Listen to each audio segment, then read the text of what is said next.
And on the 20th anniversary of Opeth's founding, they're going all around the place touring, and my special guest here this evening on the Friday Rock Show is Mikael. Good evening, how are you doing? Welcome, I'm doing all right. How are you? I mean, you've seen a few changes with Opeth over the years. Yeah. Because you are the man, aren't you? Yeah, I guess so. You know, I've been in the band since the beginning, you know. But, you know, when we started, it was just a band of friends, basically. You know, we went on the swings together pretty much, and then we formed a band, and those guys left, and now it's just basically people I met throughout being in this band, other musicians you meet, you know. But I wanted to play, you know. But it's not for everybody, is it?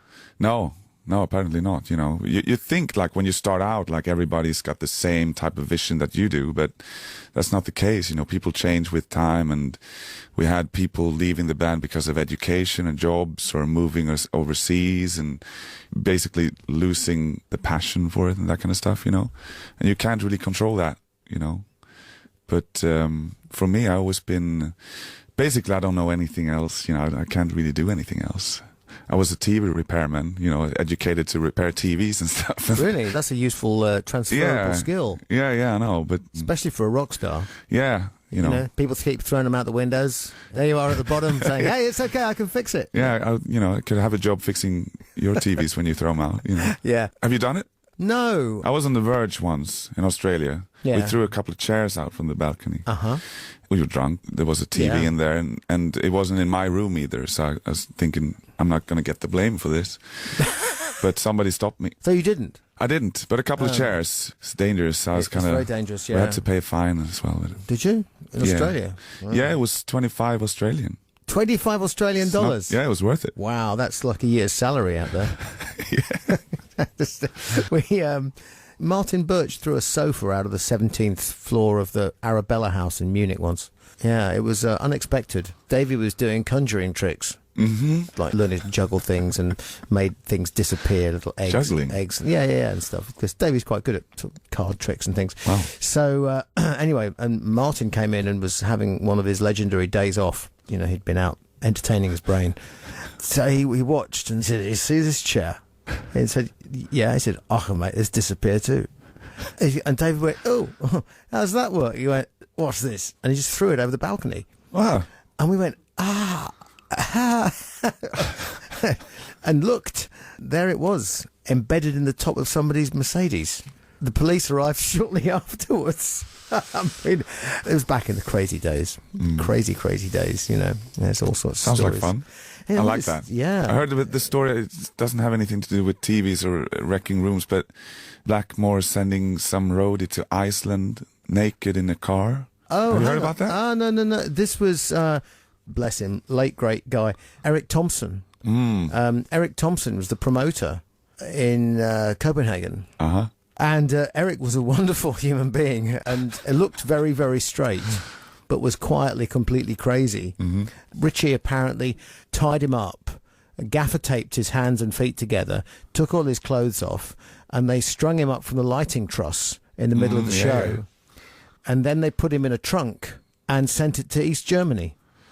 Yeah, so as you do. Yeah. He woke up on a train and he woke up in East Germany. That's pretty harsh.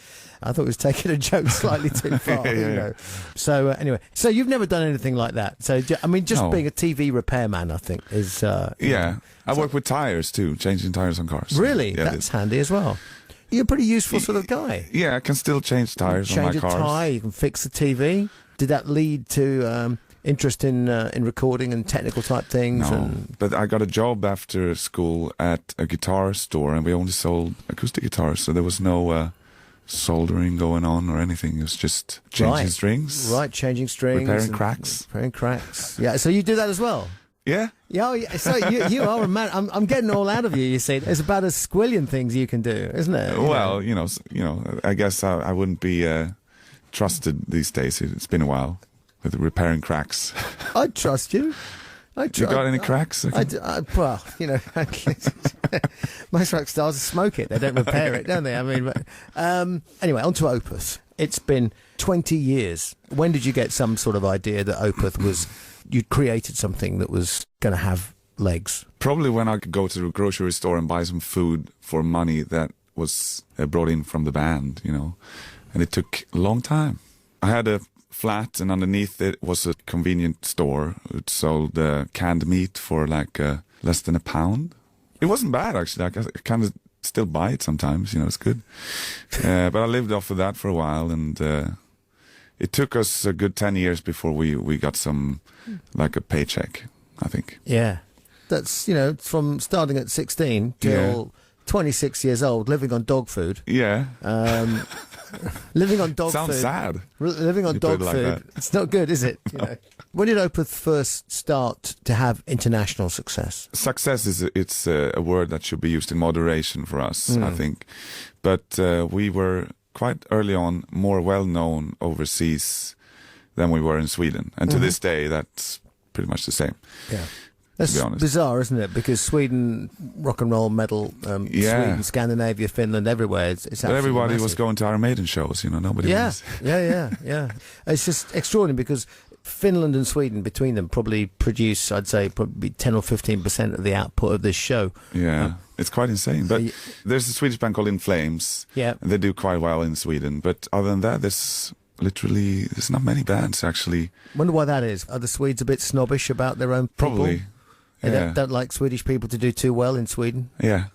Is There's something that we have called, I don't know how to translate it, but it's called jantelag, which is don't think you're somebody, you know, just keep your head down and don't be happy, you know.